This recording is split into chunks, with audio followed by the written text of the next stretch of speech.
희망요양병원의 VIP호실. 지연이 병실에 들어서는 순간 또 새 사람이군. 윤석호 회장이 냉소적으로 말했습니다. 점심 식사 시간이 다 되었어요. 식사 준비를 도와드릴게요. 그 음식 치우게 못 먹겠어. 윤 회장은 식판을 보자마자 얼굴을 찌푸렸습니다. 회장님, 혹시 제가 내일은 특별한 음식을 준비해 드려도 될까요? 다음 날 준비한 음식에 회장의 얼굴에 변화가 생겼습니다. 내일도 부탁하네. 시간이 흐르고 윤 회장은 지연에게 마음을 여는데요. 왜 그렇게 힘들게 사나? 생활이 좀 빠듯해서요. 딸아이 학비와 어머니의 요양원비 때문에요. 지연을 바라보는 그의 시선이 달라졌습니다. 김지연 씨, 내 옆에 있어주면 매달 500만 원을 더 드리겠소. 회장의 제안에 자존심과 현실 사이에서 그녀의 마음은 밤새 흔들렸습니다. 앞으로 지연과 회장의 인연은 어떻게 흘러가게 될까요? 그 전에 구독과 좋아요를 눌러주시면 오늘의 큰 복이 찾아오실 거예요. 그럼 이야기 속으로 함께 떠나보실까요? 지연 씨, 잠시 내 방으로 올라와 줄래요? 병원장의 목소리에는 평소와 다른 무게가 실려 있었습니다. 지연은 손에 들고 있던 차트를 내려놓고 고개를 끄덕였습니다. 15년 차 요양보호사로서 별난 요청은 없을 거라 생각했지만 가슴 한구석이 묘하게 조여왔습니다. 새로운 환자를 맡아주었으면 해요. VIP라 특별 관리가 필요합니다. 병원장의 말에 지연은 눈썹을 살짝 들어 올렸습니다. 희망요양병원에서 VIP라면 보통 사람이 아닐 것입니다. 윤석호 회장님이신데 오른쪽 반신마비로 거동이 불편하세요. 솔직히 까다로운 분이라 벌써 3명의 요양보호사가 교체됐어요. 순간 지연의 어깨가 움츠러들었습니다. 그녀의 입에서 나온 한숨은 무거운 삶의 짐을 하나 더 얻는 소리였습니다. 제가 꼭 맡아야 할까요? 지연 씨가 우리 병원 최고의 요양보호사잖아요. 회장님 상태가 점점 나빠지고 있어서요. 결국 지연은 고개를 끄덕였습니다. 거절할 수 없는 제안이었습니다. 이 일자리는 그녀에게 생명줄과도 같았으니까요. 윤석호의 병실 앞에서 지연은 깊은 숨을 들이마셨습니다. 문을 열자 창가를 바라보고 있는 늙은 남자의 뒷모습이 보였습니다. 거대한 병실은 일반 병실과는 달리 호텔 스위트룸 같은 고급스러움이 느껴졌습니다. 안녕하세요, 윤석호 회장님. 오늘부터 회장님을 돌봐드릴 김지연입니다. 윤석호는 천천히 고개를 돌렸습니다. 그의 얼굴은 세월의 흔적이 깊게 패인 바위 같았습니다. 그의 눈빛은 날카롭고 차가웠습니다. 또 새 사람이군. 단 3마디였지만 그 속에 담긴 냉소가 지연의 가슴을 찔렀습니다. 하지만 그녀는 미소를 잃지 않았습니다. 15년 동안 이보다 더한 상황도 수없이 겪어왔으니까요. 점심 식사 시간이 다 되었네요. 식사 준비를 도와드릴게요. 그때 병실 문이 열리고 식판을 든 간호사가 들어왔습니다. 윤석호는 식판을 보자마자 얼굴을 찌푸렸습니다. 저 음식 치워. 못 먹겠어. 지연은 식판을 받아들고 음식을 살펴보았습니다. 영양사가 신경 써서 준비한 음식이었지만 병원 음식 특유의 밍밍함이 느껴졌습니다. 문득 그녀의 머릿속에 아이디어가 떠올랐습니다. 회장님, 혹시 제가 내일은 특별한 음식을 준비해 드려도 될까요? 예전에 요리사로 일했거든요. 윤석호의 눈에 미세한 호기심이 번쩍였습니다. 그는 대답 없이 다시 창밖을 바라보았지만 지연은 그것이 일종의 허락이라고 느꼈습니다. 다음 날 지연은 새벽부터 일어나 정성껏 음식을 준비했습니다. 뇌졸중 환자에게 좋은 풍부한 재료들로 맛있으면서도 건강에 좋은 요리를 만들었습니다. 윤석호는 지연이 가져온 도시락을 의심스럽게 바라보았습니다. 하지만 첫 입을 떼자 그의 굳은 얼굴에 미세한 변화가 일었습니다. 그는 아무 말 없이 음식을 다 먹었습니다. 내일도 부탁하지. 짧은 한마디였지만 지연에게는 작은 승리의 순간이었습니다. 그날 밤 지연은 편의점에서 야간 아르바이트를 하며 피로에 절었습니다.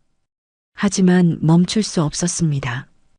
의대생인 딸 윤주의 등록금과 치매를 앓는 어머니의 요양원 비용이 그녀의 어깨를 누르고 있었으니까요. 남편 태성이 사업 실패 후 병으로 세상을 떠난 지 5년. 그녀는 한순간에 홀로 가장이 되어 딸을 키우며 병든 어머니까지 돌봐야 했습니다. 요양보호사 일만으로는 턱없이 부족한 수입을 메우기 위해 밤에는 편의점에서, 주말에는 식당에서 일했습니다. 어머니, 곧 좋은 병원으로 모실게요. 윤주도 이제 곧 의사가 될 거예요. 매일 밤 잠들기 전 지연은 자신에게 이렇게 다짐했습니다. 지치고 힘들어도 포기할 수 없었습니다. 그녀의 삶은 언제나 다른 누군가를 위한 것이었으니까요. 다음 날 지연은 또다시 윤석호를 위한 특별식을 준비했습니다. 그리고 그 다음 날도 시간이 흐를수록 윤석호의 얼어붙은 표정이 조금씩 누그러졌습니다. 그는 여전히 다른 직원들에게는 차갑고 까다로웠지만 지연에게만은 조금씩 마음을 열기 시작했습니다. 어느 날 윤석호가 불쑥 물었습니다. 왜 그렇게 힘들게 사나? 눈 밑에 다크서클이 심하던데. 지연은 잠시 망설이다가 솔직하게 대답했습니다. 생활이 좀 빠듯해서요. 딸아이가 의대에 다니고 어머니는 치매로 요양원에 계세요. 윤석호의 눈에 무언가 깊은 감정이 스쳐 지나갔습니다. 그는 더 이상 아무 말도 하지 않았지만 지연은 그의 시선이 달라졌음을 느꼈습니다. 그 주 금요일 지연이 퇴근하려는데 윤석호가 그녀를 불렀습니다. 김지연 씨, 내 옆에 있어주면 매달 500만 원을 더 드리겠소. 지연의 손에 들고 있던 가방이 바닥에 떨어졌습니다. 그것은 자존심이었을까요? 아니면 경계심이었을까요? 그건 제가 받을 수 없어요, 회장님. 하지만 그날 밤 어머니의 요양원에서 비용 인상 통지서를 받았고 윤주의 등록금 납부일도 다가오고 있었습니다. 지연의 마음은 밤새 흔들렸습니다. 그리고 다음 날 아침 그녀는 윤석호의 제안을 받아들이기로 결심했습니다. 삶이란 때로는 선택이 아닌 필연이라는 것을 지연은 가슴 아프게 깨달았습니다. 윤석호의 특별수당을 받기 시작한 지 한 달이 지났습니다. 지연은 매일 아침 일찍 일어나 그를 위한 특별식을 준비했습니다. 그녀의 손끝에서 태어난 음식들은 단순한 영양 공급을 넘어 정성이 담긴 위로가 되었습니다. 윤석호의 건강은 조금씩 나아지고 있었습니다. 처음에는 거의 움직이지 못했던 오른손 손가락이 이제는 미세하게 떨리며 반응하기 시작했습니다. 주치의도 놀라워했습니다. 김 선생님, 회장님 상태가 예상보다 빨리 호전되고 있네요. 무슨 비결이라도 있으신가요? 지연은 살짝 미소를 지었습니다. 그녀의 비결은 단순했습니다. 음식에 마음을 담는 것. 하지만 이런 말은 의학적으로 인정받기 어려울 테니 그저 고개만 가볍게 흔들었습니다. 윤석호는 여전히 까다로웠습니다. 다른 직원들에게는 날카로운 말투와 차가운 눈빛을 보였습니다. 하지만 지연에게만큼은 달랐습니다. 그녀가 병실에 들어오면 윤석호의 굳은 인매가 미세하게 풀어졌습니다. 어느 날 아침 지연이 평소보다 30분 늦게 출근했습니다. 어머니가 밤새 불안 증세를 보여 요양원에 들러야 했기 때문이었습니다. 병실에 들어서자 윤석호가 창가에 앉아 시계를 뚫어지게 바라보고 있었습니다. 늦어서 죄송해요, 회장님. 어머니 상태가 좋지 않아서. 윤석호는 고개를 돌렸습니다. 그의 눈에는 지연이 전에 본 적 없는 감정이 어려 있었습니다. 걱정? 아니면 안도감? 괜찮소? 치매 환자는 돌보기 힘들지. 윤석호의 목소리에 담긴 부드러움에 지연의 가슴이 따뜻해졌습니다. 그동안 얼마나 외로웠으면 그녀의 부재를 그토록 예민하게 느꼈을까요? 지연은 순간 코끝이 찡해졌습니다. 시간이 흐를수록 두 사람 사이의 관계는 단순한 환자와 요양보호사를 넘어서고 있었습니다. 지연은 퇴근 시간이 지나도 종종 병실에 남아 윤석호와 이야기를 나눴습니다. 처음에는 일상적인 대화였지만 점차 깊은 이야기로 발전했습니다. 내 아내는 15년 전에 떠났소. 암이었지. 그 후로 넓은 집에서 혼자 살았소. 윤석호의 말에 지연은 그의 손을 조용히 감싸주었습니다. 말로 위로하는 대신 그저 함께 있어주는 것만으로도 충분하다는 것을 그녀는 알고 있었습니다. 병원 직원들 사이에서는 소문이 퍼졌습니다. 까다롭기로 유명한 윤석호가 지연에게만 유독 다정하다는 것. 어떤 이는 부러워했고 어떤 이는 의심의 눈초리를 보냈습니다. 지연은 그런 시선들을 모르는 척했습니다. 중요한 건 윤석호의 건강이 나아지고 있다는 사실뿐이었으니까요. 어느 비 오는 저녁 지연이 퇴근 준비를 하고 있을 때 병실 전화가 울렸습니다. 지연 씨, 잠시 올라와 주겠소? 윤석호의 목소리에는 평소와 다른 긴장감이 있었습니다. 지연은 서둘러 병실로 향했습니다. 문을 열자 윤석호가 창가에 서서 빗방울이 흘러내리는 유리창을 바라보고 있었습니다. 비가 오는 날이면 옛날 생각이 나는군요. 윤석호의 목소리는 평소보다 낮고 깊었습니다. 지연은 조용히 그의 곁에 섰습니다. 젊었을 때 사업이 망해 모든 걸 잃은 적이 있어. 그때 나는 삶의 의미를 찾지 못했지. 윤석호의 눈에 희미한 물기가 맺혔습니다.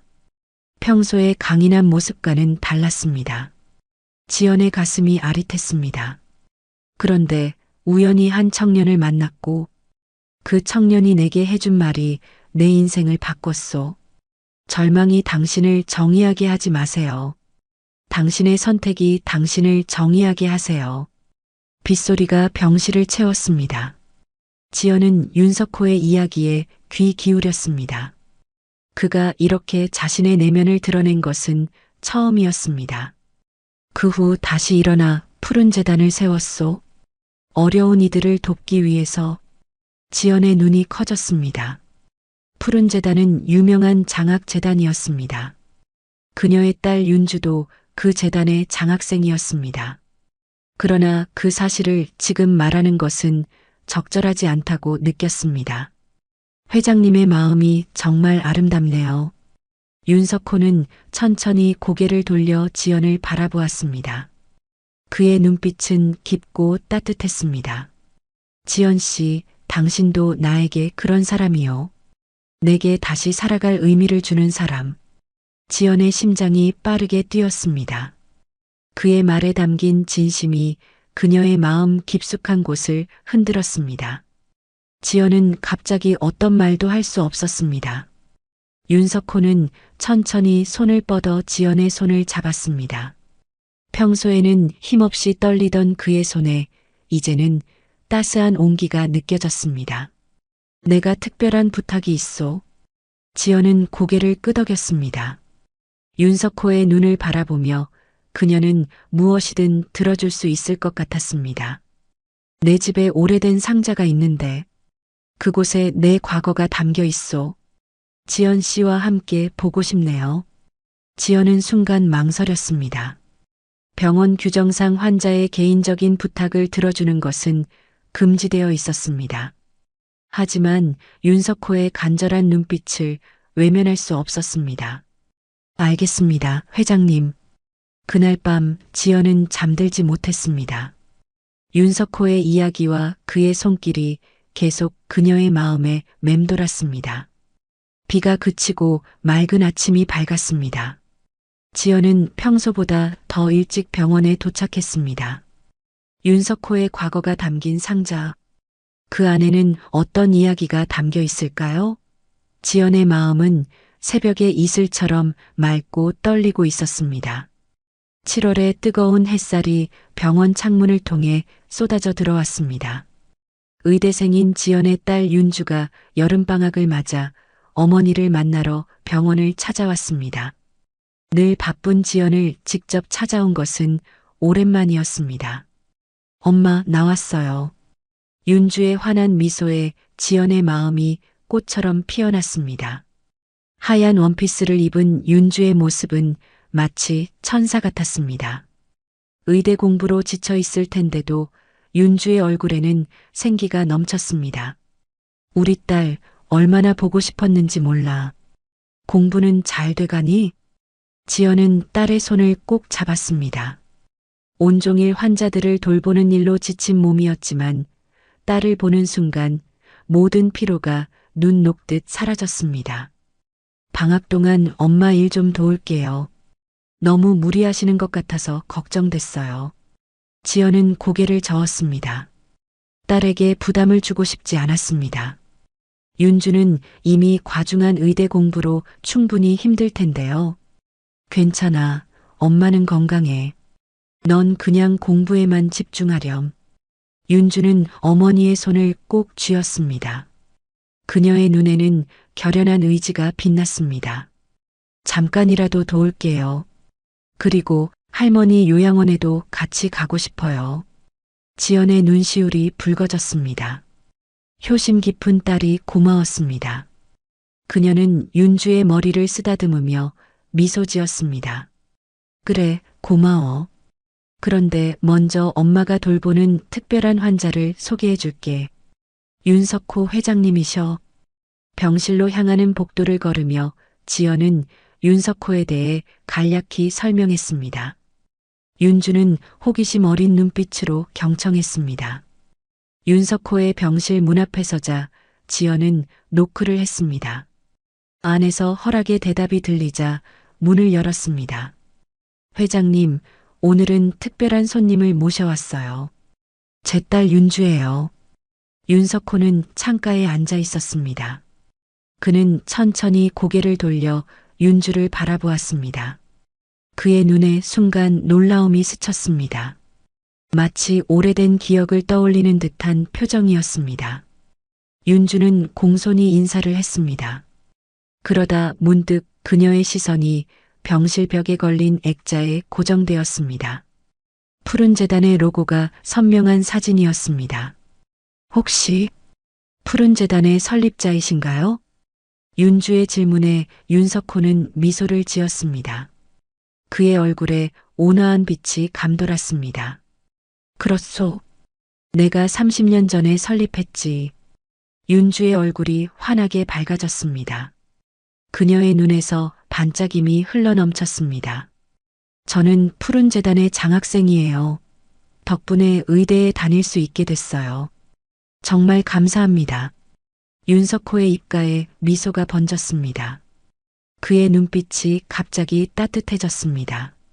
마치 오랜 친구를 만난 듯한 반가움이 그의 표정에 스며들었습니다. 자네가 푸른 재단 장학생이었군. 반갑소. 공부는 잘 돼가나?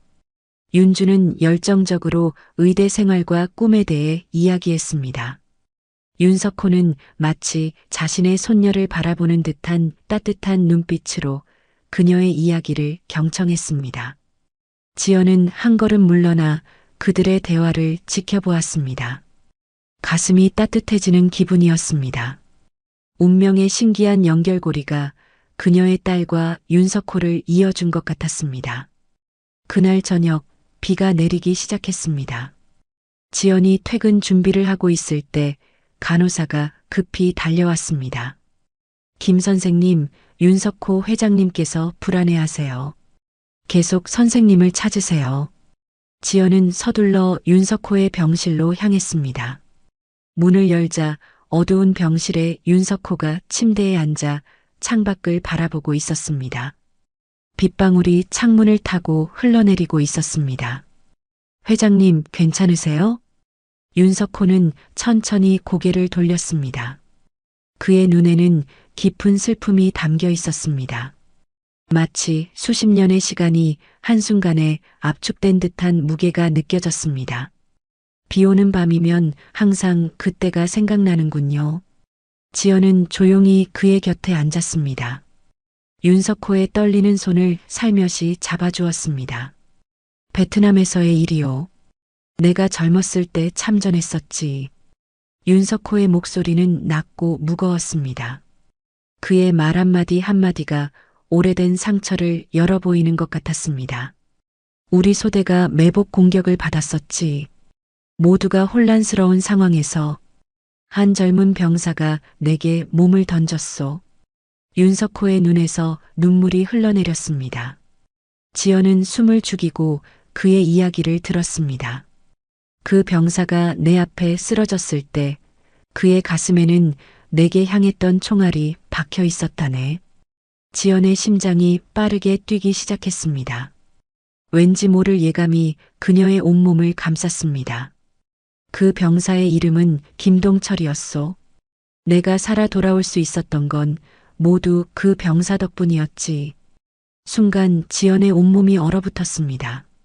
귀에서 웅웅거리는 소리가 들렸습니다. 김동철, 그녀의 아버지 이름이었습니다. 동철이요? 지연의 목소리가 떨렸습니다. 네, 그가 내 목숨을 구했지. 그 후로 50년간 그의 가족을 찾아 은혜를 갚고 싶었지만 지연의 입술이 떨렸습니다. 가슴 속에서 무언가가 터져 나오는 것 같았습니다. 김동철은 제 아버지의 이름입니다. 윤석호의 얼굴이 창백해졌습니다. 그의 몸이 가늘게 떨렸습니다. 뭐라고? 아버지는 제가 태어나기 전에 베트남전에서 전사하셨어요. 어머니는 항상 아버지가 다른 사람을 구하다 돌아가셨다고 말씀하셨죠. 두 사람 사이에 깊은 침묵이 흘렀습니다. 빗소리만이 그 정적을 채웠습니다. 윤석호의 눈에서 뜨거운 눈물이 흘러내렸습니다. 지연도 울고 있었습니다. 50년이라는 긴 시간을 뛰어넘어 그들은 마침내 서로를 찾았습니다. 운명의 실이 이토록 신비롭게 얽혀 있다니요. 지연은 떨리는 손으로 윤석호의 손을 꼭 잡았습니다. 50년이 지났는데 이렇게 만나다니. 윤석호의 목소리는 감정으로 떨렸습니다. 그는 지연의 얼굴을 자세히 들여다보았습니다. 이제 보니 자네가 그와 닮았구려. 비슷한 눈매, 같은 미소. 그날 밤 병실은 오래도록 두 사람의 울음소리와 이야기로 가득 찼습니다. 50년 전의 희생이 오늘의 만남으로 이어진 기적 같은 순간이었습니다. 아침 햇살이 요양원 창문을 통해 부드럽게 스며들었습니다. 지연은 어머니의 병실 앞에 서서 잠시 망설였습니다. 어젯밤 윤석호와 나눈 이야기가 그녀의 마음속에서 여전히 파도처럼 출렁였습니다. 아버지의 희생, 윤석호와의 인연, 그 모든 것이 믿기지 않았습니다. 문을 열고 들어서자 어머니는 창가에 앉아 멍하니 바깥을 바라보고 있었습니다. 치매가 심해진 후로 어머니는 점점 더 현실과 멀어지고 있었습니다. 때로는 지연을 알아보지 못할 때도 있었습니다. 어머니, 저 왔어요. 저 지연이에요. 지연의 목소리에 어머니는 천천히 고개를 돌렸습니다. 그녀의 눈빛은 흐릿했습니다. 마치 오래된 창문을 통해 세상을 보는 것 같았습니다. 누구시더라? 지연의 가슴이 조여들었습니다. 오늘은 어머니가 그녀를 알아보지 못하는 날이었습니다. 그래도 지연은 미소를 잃지 않았습니다. 매번 처음부터 다시 시작하는 인사에 이제는 익숙해져 있었습니다. 어머니, 저 지연이에요. 딸이요. 어머니의 표정에는 변화가 없었습니다. 지연은 조심스럽게 어머니 곁에 앉았습니다. 어머니의 차갑고 마른 손을 감싸 쥐었습니다. 어머니, 어제 놀라운 일이 있었어요. 아버지에 관한 이야기예요. 지연은 윤석호와의 만남, 아버지의 희생에 관한 이야기를 천천히 들려주기 시작했습니다. 처음에는 어머니의 표정에 변화가 없었습니다. 하지만 김동철이라는 이름이 언급되자 어머니의 눈빛이 미세하게 달라졌습니다. 동철이, 어머니의 입술이 작게 움직였습니다. 지연은 놀라움에 말을 멈췄습니다. 어머니가 아버지의 이름을 기억하고 있었습니다. 네, 어머니. 아버지 이름이에요. 김동철. 어머니의 눈에 갑자기 초점이 생겼습니다. 마치 오랜 잠에서 깨어난 듯한 맑은 빛이 어머니의 눈동자에 돌아왔습니다. 동철이는 용감했어. 항상 남을 먼저 생각했지. 지연의 눈에 눈물이 고였습니다. 몇 개월 만에 듣는 어머니의 또렷한 목소리였습니다. 마치 기적 같았습니다. 그래요, 어머니. 아버지는 정말 용감하셨어요. 윤석호라는 분의 목숨을 구하셨대요. 어머니의 얼굴에 미소가 번졌습니다. 그것은 지연이 오랫동안 보지 못했던 표정이었습니다. 그녀의 눈에서 한 줄기 눈물이 흘러내렸습니다. 그 사람, 살아있구나. 네 아빠가 늘 걱정했던 전우였어. 지연의 심장이 빠르게 뛰었습니다. 어머니의 기억이 선명하게 돌아온 것 같았습니다. 잠시나마 치매의 안개가 걷힌 듯 했습니다. 어머니, 아버지에 대해 더 들려주세요. 어머니는 마치 오래된 사진첩을 넘기듯 과거의 이야기를 들려주었습니다. 젊은 시절의 아버지 김동철, 그의 용기와 따뜻함, 그리고 베트남으로 떠나기 전 마지막 모습까지. 지연은 숨죽여 들었습니다. 이런 이야기들은 어머니가 한 번도 들려주지 않았던 것들이었습니다. 그 사람, 이름이 뭐라고 했지? 윤석호예요, 어머니. 어머니의 눈빛이 흔들렸습니다. 갑자기 그녀의 표정이 진지해졌습니다. 그한테 전해줘. 그를 구한 것을 후회하지 않는다고. 지연의 눈에서 눈물이 흘러내렸습니다. 목이 메어 말을 잇지 못했습니다. 자랑스러워. 우리 딸. 어머니의 목소리가 점점 작아졌습니다. 그리고 그녀의 눈빛이 다시 흐려지기 시작했습니다. 기억의 빛이 서서히 사라지고 있었습니다. 지연은 어머니를 꼭 안았습니다. 그녀의 등을 부드럽게 쓰다듬으며 눈물을 참았습니다. 병원으로 돌아가는 길, 지연의 마음은 복잡했습니다. 어머니의 선명한 기억의 순간은 짧았지만 그 속에 담긴 의미는 무척 컸습니다. 아버지의 희생이 헛되지 않았다는 것, 그리고 그 희생으로 살아남은 사람이 바로 윤석호라는 사실이 지연의 가슴을 뜨겁게 달궜습니다. 병원에 도착하자마자 간호사가 급히 달려왔습니다. 김 선생님, 큰일 났어요. 윤석호 회장님 상태가 갑자기 악화됐어요. 지연의 얼굴에서 핏기가 싹 달아났습니다. 가슴이 철렁 내려앉는 느낌이었습니다. 그녀는 뛰다시피 윤석호의 병실로 향했습니다. 병실 안은 의료진들로 분주했습니다. 주치의가 심각한 표정으로 지연을 바라보았습니다. 새로운 뇌경색이 발생했습니다. 상태가 매우 위중해요. 지연의 다리에 힘이 빠졌습니다. 방금 전까지 어머니와 나눈 대화가 머릿속을 맴돌았습니다. 어머니의 말을 전하지 못한 채 윤석호를 잃게 된다면 그 생각만으로도 가슴이 찢어질 것 같았습니다. 의료진이 떠난 후 지연은 조심스럽게 윤석호의 침대 곁으로 다가갔습니다. 산소 마스크를 쓴 그의 얼굴은 창백했습니다.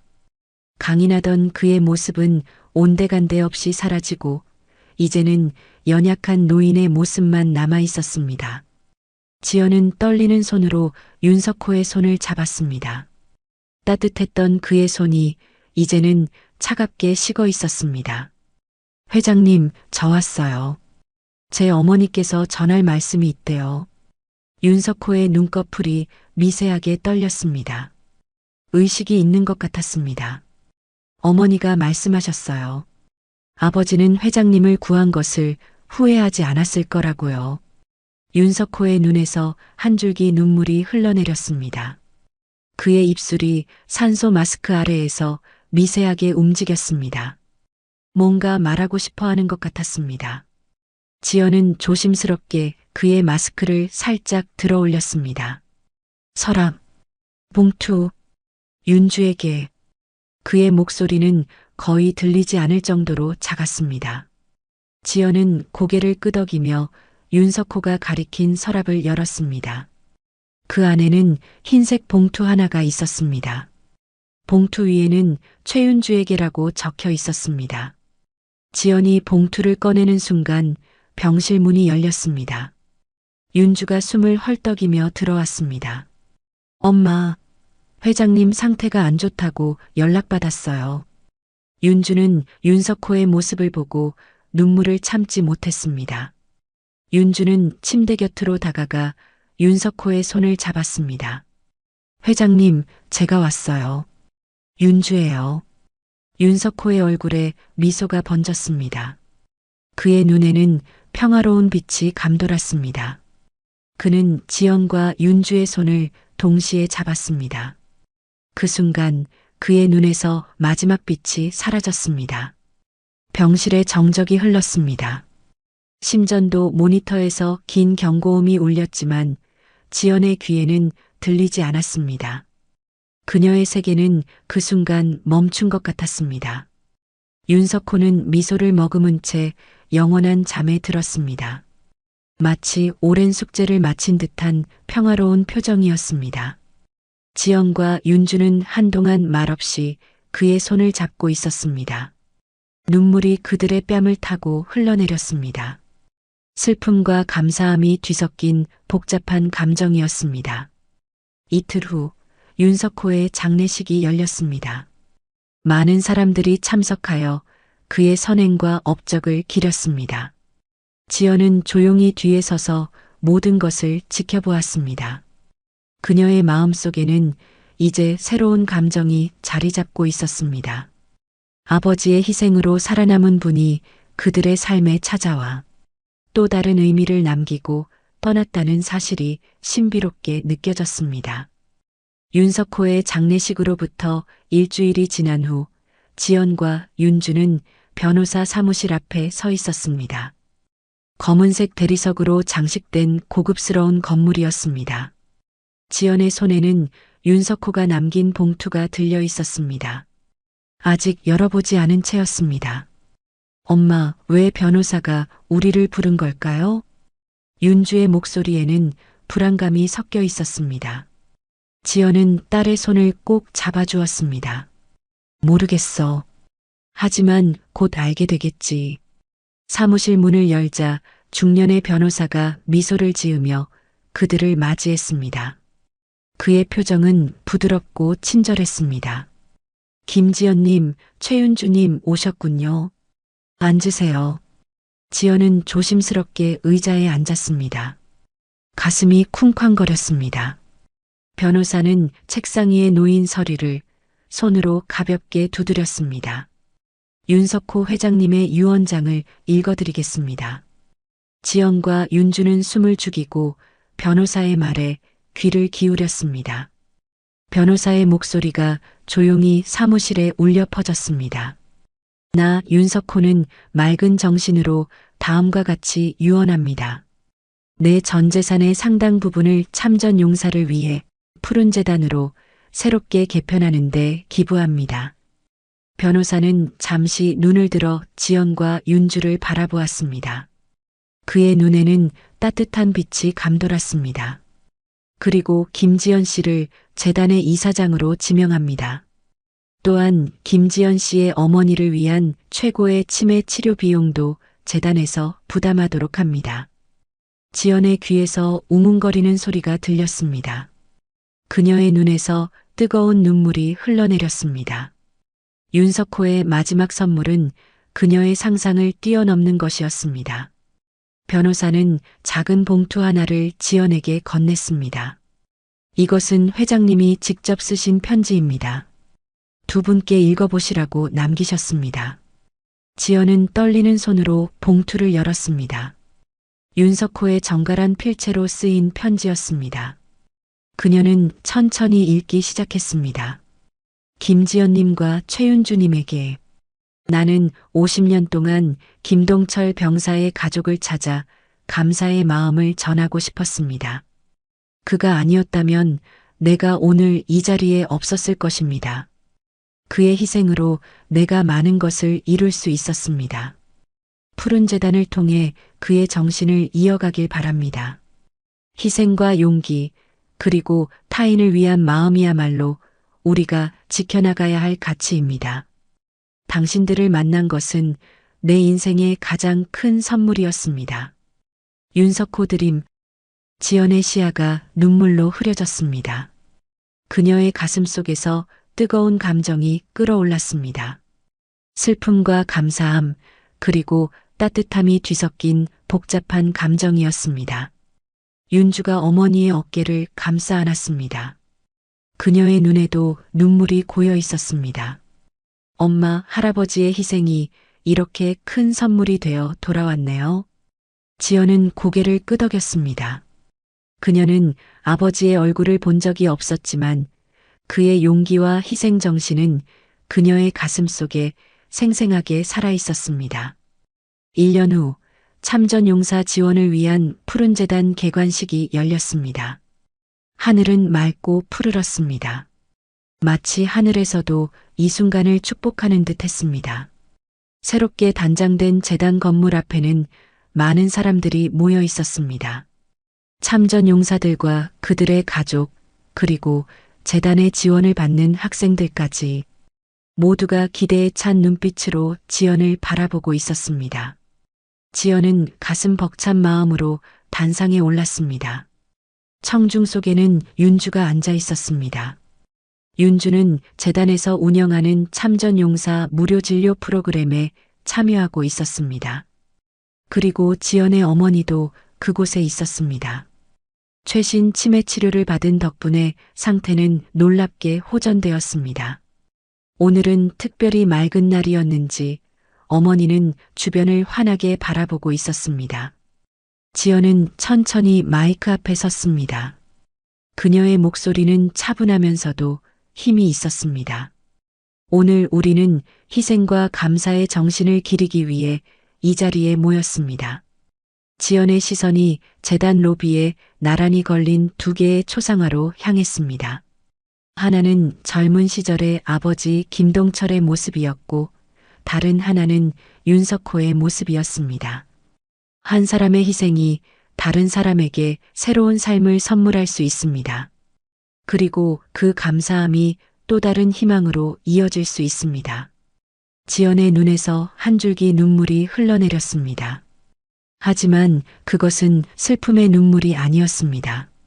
감사와 희망의 눈물이었습니다. 재단은 참전용사 후손 장학사업, 의료지원, 치매 환자 가족 상담 등 다양한 사업을 운영하게 되었습니다. 지연은 자신의 요리 실력을 살려 재단에서 참전용사와 그 가족들을 위한 영양식 프로그램도 시작했습니다.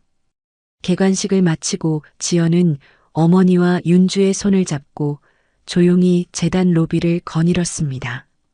센터 입구에는 한 사람의 희생이 많은 이들에게 희망이 됩니다라는 문구가 새겨져 있었습니다. 엄마, 할아버지가 자랑스러워 하실 거예요. 윤주의 말에 지연은 미소를 지었습니다. 그녀의 가슴 속에서 따뜻한 기운이 퍼져나갔습니다. 그래, 아버지도 윤석호 회장님도 지금 우리를 보고 있을 거야. 그녀의 마음 속에는 더 이상 무거운 짐이 없었습니다. 대신 감사함과 새로운 책임감이 자리 잡고 있었습니다. 윤석호가 남긴 마지막 선물은 단순한 재산이 아니었습니다. 지연은 이제 그 유산을 소중히 지켜나갈 준비가 되어 있었습니다. 저녁 노을이 지는 하늘을 바라보며 지연은 조용히 감사의 기도를 올렸습니다. 아버지, 그리고 윤석호 회장님 고맙습니다.